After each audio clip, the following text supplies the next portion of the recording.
Students to IITians को subscribe कीजिए और बेल आइकन को भी प्रेस कीजिए ताकि आप कोई वीडियो मिस ना कर सकें। तो देखिए ये हमारे सामने क्वेश्चन है, a circle having its centre in the first quadrant. जो सर्कल का जो सेंटर है वो हमारा फर्स्ट क्वाड्रेंट में ही है। दैट मीन्स इसमें क्या होगा, एब्सिसा और ऑर्डिनेट दोनों ही हमारे कैसे होंगे, पॉजिटिव नेचर के होंगे। अब ये बोल रहा है touches the Y axis at the point 0,2। ये वाई एक्सिस को 0,2 पर टच करता है। इस पॉइंट को मैंने नाम दे दिया है point D and passes through the point 1,0। ये 1,0 पॉइंट से पास करता है। तो 1,0 जो पॉइंट होगा वो कहां पर लाई करेगा, 1,0 पॉइंट एक्स एक्सिस पे लाई करेगा। Find the equation of the circle. हमें क्या करना है, इस सर्कल की इक्वेशन हमको फाइंड आउट करनी है। तो अब देखिए ये जो हमारा सर्कल है, मैं मान लेता हूं इसका सेंटर सी है, ठीक है, सी है। अब देखिए इसके जो कोऑर्डिनेट्स होंगे उसको हम अभी बताते हैं। तो देखिए ये 0,2 पर तो ये टच कर रहा है और ये 1,0 से पास कर रहा है। तो देखिए 1,0 से पास कर रहा है तो ये आगे तक जाएगा और पास होने के बाद जब ये आगे जब कंप्लीट होने के लिए और निकलेगा तो ये क्या करेगा, एक इंटरसेप्ट काटते हुए जाएगा। जब ये 1,0 से पास करेगा तो एक्स एक्सिस पर पूरा एक इंटरसेप्ट क्रिएट करके जाएगा और वो जो इंटरसेप्ट है वो हमारा क्या है, ए बी है। तो देखिए 1,0 से पास कर रहा है, ठीक है। अब इसके आगे जाएगा और फिर बी से ये बाहर निकल जाएगा, आगे जाकर के ये सर्कल कंप्लीट हो जाएगा। अब मैंने इस इंटरसेप्ट की जो लेंथ है वो मैंने के मान ली है, ठीक है। तो देखिए if this circle is passing through the point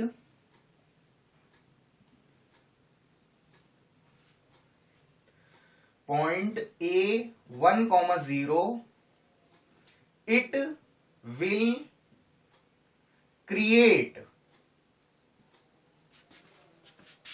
an intercept on x-axis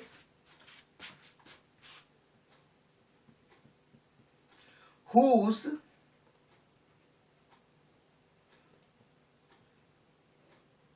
length is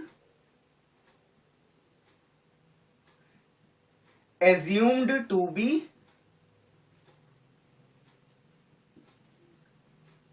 के। हमने उस इंटरसेप्ट की जो लेंथ है वो हमने के मान ली है। तो अब देखिए ये जो हमारा पॉइंट है, ये क्या है, 1,0 है। तो अब ये यहां से पास कर रहा है और यहां पर फिर आगे जाएगा। तो देखिए ये इतनी लेंथ तो क्या है, ये पॉइंट हमारा ओरिजिन है, ठीक है। अब ओरिजिन से जो ए पॉइंट है आपको पास पास दिख रहा होगा, बट ये मैं 1 यूनिट होगा ये हमारा। अब देखिए अगर बी हमें पॉइंट चाहिए तो ये इतना 1 है तो इतना क्या हो जाएगा, मतलब अगर हम ओबी पूरा लेंगे तो ये कितना होगा, 1,k। और एक्स एक्सिस है तो इसमें क्या हो जाएगा, जो ऑर्डिनेट हो जाएगा वो क्या हो जाएगा, 0। तो ये आपका 1,k। अब देखिए अब अगर हम इस पॉइंट की बात करें, तो देखिए जो हमारा ये है, ठीक है, ये जो इंटरसेप्ट है इसकी लेंथ के है, तो ये इतनी लेंथ क्या हो जाएगी, दैट मीन्स मैं इसको ई पॉइंट बोल दे रहा हूं, ठीक है। ये ए ई आपका कितना हो जाएगा, ए ई आपका k/2 हो जाएगा। सिमिलरली ई बी भी आपका कितना हो जाएगा, k/2 हो जाएगा।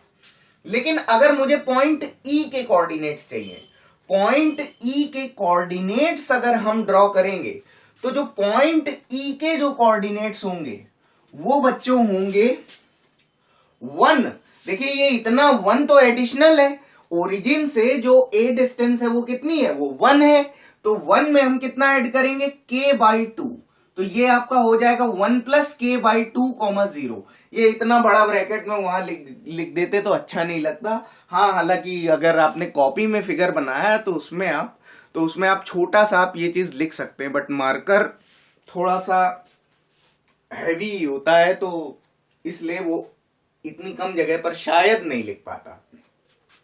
अब देखिए, अगर मुझे पॉइंट सी यानी सेंटर के कोऑर्डिनेट्स चाहिए तो देखिए यहां पर जो आपकी एब्सिसा है वो कितनी हो गई, वो हो गई है 1+k/2।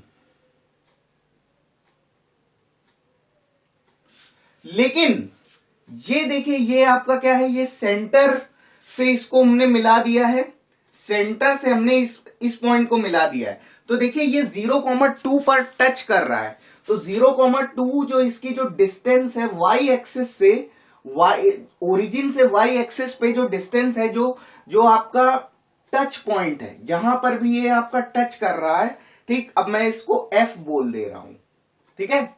तो इसकी डिस्टेंस कितनी है, 2 यूनिट है। इसकी डिस्टेंस 2 यूनिट है। तो ये जो आपका CE है ये भी कितना हो जाएगा, 2 हो जाएगा। तो सेंटर के जो कोऑर्डिनेट्स हो जाएंगे वो 1+k/2,2। अब देखिए जो रेडियस हो जाएगी बच्चों वो कितनी हो जाएगी, जो आपकी रेडियस हो जाएगी, ये आपका 0 और ये 1+k/2 और ये 2 तो ये कैंसिल हो जाएगा 2 तो इसकी जो रेडियस आपकी निकल के आएगी वो 1+k/2 आएगी, ठीक है। इसकी रेडियस 1+k/2। अच्छा, अब आप ये भी देख रहे हैं कि जो आपका CF है वो आपका किसके इक्वल होगा, AC के इक्वल होगा। क्यों, देखिए हमने सेंटर को पॉइंट A से मिलाया तो ये भी हमारी सर्कल की रेडियस है, और जो CF है वो भी सर्कल की हमारी रेडियस है। तो हमने CF तो हमने निकाल लिया, CF हमने निकाला, वो कितनी आई, CF हमारी आई 1+k/2 आ गई। अब लेकिन हमें AC निकालना है, और CF और AC इक्वल होंगे क्योंकि दोनों ही हमारी क्या है, रेडियस है। तो हमने CF निकालना है, अब AC निकालेंगे। तो देखिए AC हम कैसे निकालेंगे, AC इज इक्वल टू आपका ये देखिए हो जाएगा √, ठीक है। √, के अंदर ये आपका हो जाएगा, इसे हम सॉल्व करेंगे तो ये आपका 1+k/2 है। तो ये आपका 1+k/2 -1 का होल स्क्वायर प्लस, और ये 2 - 0 है तो ये 2 का स्क्वायर हो जाएगा, ठीक है। तो इसको सॉल्व करेंगे तो AC इज इक्वल टू हमें मिल जाएगा √, और ये आपका हो जाएगा k²/4 + 4, ठीक है। तो इतना आप लोग पहले नोट डाउन कर लीजिए, इसके आगे अभी हम लोग कंटिन्यू कर रहे हैं। तो अब देखिए आप लोग आगे, तो देखिए CF और AC आपके इक्वल तो आए ही थे, तो CF² इज इक्वल टू हो जाएगा AC²। तो इसमें हम क्या करेंगे, देखिए ये आपका 1+k/2 का whole square is equal to k²/4 + 4। तो यहां से ये आपका कितना हो जाएगा, ये आपका 1+k²/4 + k is equal to, और ये आपका होगा k²/4 + 4। तो k²/4 से k²/4 हमारा कैंसिल होगा, और यहां से हमें मिल जाएगा k इज इक्वल टू 3 मिलेगा। तो k इज इक्वल टू हमें 3 मिला। तो अब अगर हम बात कर लें सेंटर की, तो सेंटर हमारा हो जाएगा, देखिए सेंटर ये 1+3/2, तो 1+3/2 ये हमारा कितना हो जाएगा, 5/2। तो ये हमारा सेंटर जो हो जाएगा 5/2, हो जाएगा। रेडियस की बात करें, अगर हम रेडियस की बात करेंगे तो रेडियस क्या हो जाएगी, जो रेडियस हो जाएगी वो 1+k/2 थी हमारी रेडियस, ठीक है। तो ये आपकी कितनी हो जाएगी, ये आपकी 5/2 हो जाएगी, ठीक है। अभी हम लोग नेक्स्ट स्टेप में बस इक्वेशन निकाल रहे हैं, okay. So equation of circle is, और ये आपका हो जाएगा x - 5/2 का होल स्क्वायर प्लस y - 2 का whole square is equal to 5/2 का स्क्वायर। तो ये आपका कितना हो जाएगा, ये आपका हो जाएगा x² प्लस 5/2 का स्क्वायर माइनस ये आपका 5x plus y² plus 4 -4y is equal to, और ये आपका 5/2 का होल स्क्वायर, तो 5/2 के होल स्क्वायर से ये हमारा 5/2 का होल स्क्वायर कट जाएगा, और अब आपको मिलेगा, फाइनली आपको मिलेगा x² plus y² minus 5x minus 4y plus 4 is equal to 0। ठीक है, तो बस ये जो आपको फाइनल एक्सप्रेशन दिख रहा है, यही आपकी सर्कल इक्वेशन है और यही आपका आंसर भी है।